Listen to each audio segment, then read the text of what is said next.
रोहन को बारिश बहुत पसंद थी, लेकिन आज की बारिश कुछ अलग थी। बादल ज़ोर से गरज रहे थे, हवा तेज़ थी और हर तरफ पानी ही पानी था।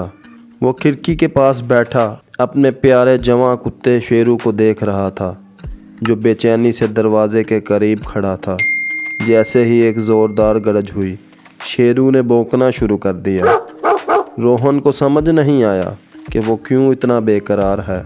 इसने दरवाज़ा खोला तो शेरू तेज़ी से बाहर भागा। रोहन ने चप्पल पहनी और इसके पीछे दौड़ पड़ा। सड़क पर हर जगह पानी जमा था, लेकिन शेरू एक खास सिमत में दौड़ रहा था।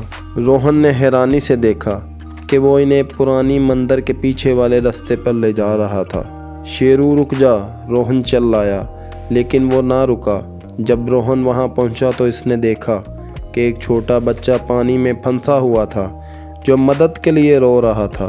शेरू फौरन पानी में कूद गया और बच्चे का हाथ अपने दांतों में दबाकर इसे खींचने लगा। रोहन भी मदद के लिए आगे बढ़ा और कुछ ही लम्हों में वो बच्चा महफूज बाहर आ गया। बच्चे की माँ रोती हुई आई और रोहन और शेरू का शुक्रिया अदा करने लगी। रोहन ने शेरू को गले लगाया। तुम तो हीरो हो दोस्त।